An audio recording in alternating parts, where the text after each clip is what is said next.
So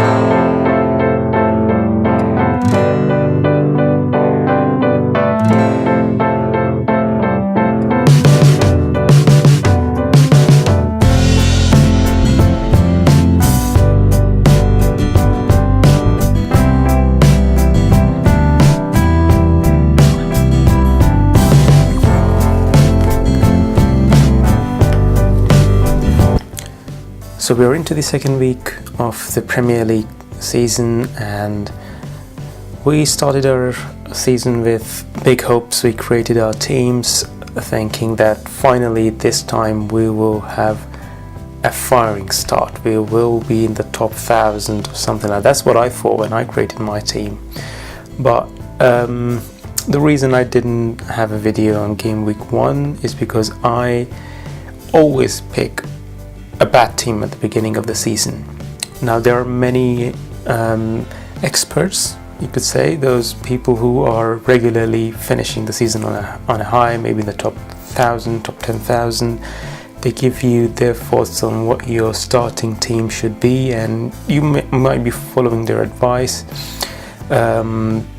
Sometimes they're right, sometimes they're wrong. The thing with FPL is you can't be 100% certain about any player. You just feel like this player might play well, so let's pick him. You know, it's just about your instincts.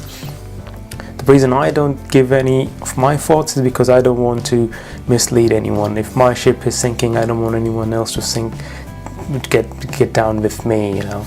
So I wait for a week, and I've decided my speciality is how I recover. Now every single season I've played in the FPL, after game week 1, my rank has been around 1 million, 1.8 million, 1.9 million, 2 million. I've never been in the top million after game week 1.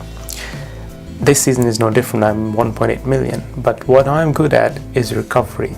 So I will start at 2 million, but by the end of the season I'll take a huge leap and be maybe in the top 10,000 or 20,000. That's what I've done in the previous seasons.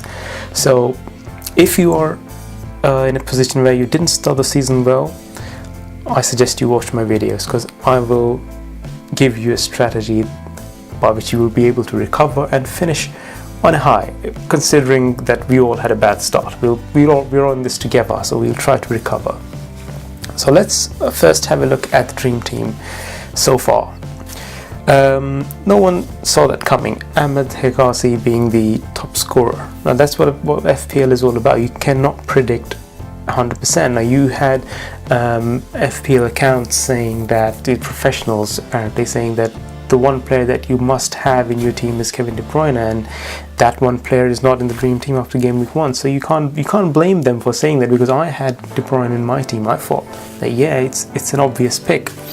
So I didn't pick my team to do well for the first game week, but now is the time when we have to strategize, and there is a way to strategize to come back in the top 10,000 by the end of the season if you started really bad, or even make it in the top 1,000. It's entirely possible. I've done it before, and I know there is a way to do it. So the most important thing I feel at the beginning of the season is to play it safe, not take too many risks, because you don't know how the season is going to pan out. You don't know which player is going to play really well. You might be some players that you didn't even expect to play well, but then suddenly they come out of the blue and they start scoring points. In the dream team, there are players that you might consider having in your team as well. If you don't already have them, I think Christian Eriksen is one player that some people picked.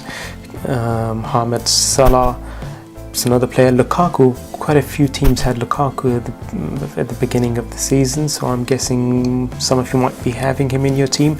I do not recommend using a wild card at this point. We'll go at it a step at a time. The first thing I want to do is, for the second game week, I want to talk about the captaincy picks. Now, I know there are accounts who have suggested some names. I'm not going to repeat those names. They are not in my list. Now, these are my instincts. You don't have to say that, okay, because I said it, so these players are going to perform. No, this is my personal feeling. Now, what the best way for you to strategize is listen to different people's opinions. Have your own ideas first. Listen to your gut instinct, what you feel you should have your team for the next game week. Then listen to me. You listen to various other FPL managers, and then gather an opinion, and then make a decision. So if I say that A, B and C, these are my 3 captain picks, you look at other FPL manager and he's telling you these 3 are my captain picks. Now if there is some similarities that you feel that, okay, everyone is saying that, I'm saying the same thing, I feel the same thing, so maybe it is a safe pick for this game week. You have to play safe at the beginning of the season, even though you started really bad. Now my mistake was I didn't pick the right captain. And one more thing, if it started badly and you want to recover, you have to make sure that you pick the right captain every week. If not every week, but as often as you can. Once in a while you might pick the wrong captain, but you have to make sure you pick the right captain. If you pick the right captain every week, you are going to recover very quickly. And this is something that you can get by either watching as many games as you can and seeing how players in your teams are performing, or because it's not possible, and that's why you have people like us who watch some of the games, and there are other managers who watch other games and they give their opinion what position these players are playing, whether this is an opportunity for you to pick. Like Granit Xhaka, for example, at Arsenal is on set piece duty, so he is a good pick right now at 5.6 million because he's taking corners for Arsenal, and it's not Mesut Ozil anymore. He got 2 assists in the last game, so he's a good pick in that sense. So captains for this week, I've given it an order, but it's not strictly 1, 2, 3. Any of these 3 I think should do well, but you know, if you want preferences, the first that I've picked at number 3 is Harry Kane. A lot has been said about Kane not scoring goals in August. Now one thing about FPL is you don't read those stats and base your decisions on that. Just because Kane has never scored in August or whatever the stat is, it doesn't matter. He can very well score against Chelsea. He's not going to go on the pitch and say, oh, I have no pressure on me because I never score in August, so I'm just going to go on the pitch and chill. He's not going to go there. He's going to go there and make sure he tries his best to score as many goals as he can. And a player of his caliber, and he's going there with that mentality, do you really think because it is the month of August he will fail to score? I really don't think so. And Chelsea, let's not forget, they are missing Gary Cahill. He's suspended for 3 weeks. If he is in your team, get him out as quickly as you can. I'm guessing you already have. They're also missing Cesc Fabregas, so I think Tottenham can exploit that, and Harry Kane should be out there to take advantage. At number 2 I have Romelu Lukaku. It's kind of an obvious pick. He's in great form. When you are in such great form as Lukaku, it's not just this season, he's been doing it for quite a few months now. The form from last season seems to have continued to this season, and when you're in such a form, you don't look at what team he's playing. Is it home? Is it away? He's in great form. He will be a captaincy pick for this week as well, so consider him as your captain as well. Swansea City are at home, but like I said, if the player is in form, you don't have to look at the opponent. Even if he was playing Man City away or Chelsea away, he would still have been an option to be picked as a captain. The number 1 choice for what I think is Roberto Firmino.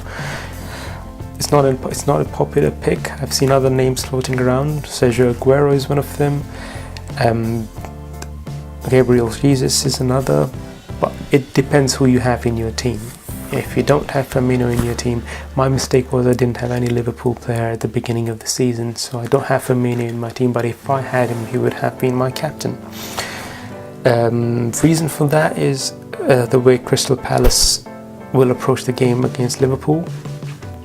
As always, they'll be playing at Anfield, and I think Firmino being the spearhead of the Liverpool attack right now, he will get opportunities, and it depends on whether he will be able to convert them or not.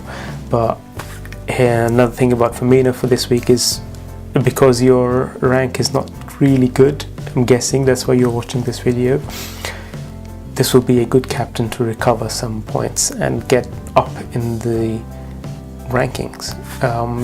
Have one of these three captains. If you have all three in your team, I would say Firmino is the best pick. If you don't have Firmino, pick Harry Kane or Lukaku. And if you have Aguero, I wouldn't recommend Aguero for this week. He might score, like I said, don't know for sure, but you have to look at all the alternatives that you have. And for this week, Man City going to Everton, it's not like a guaranteed fixture where you get 6 points from Aguero. It's absolutely not. And Firmino playing Crystal Palace at this stage of the season where Liverpool just dropped points and now they're at home, it's kind of a strange thing. The second game of the season, and it seems like Liverpool already are in a must-win situation. So I don't know, it's just my instinct that Firmino will get some good points again this week.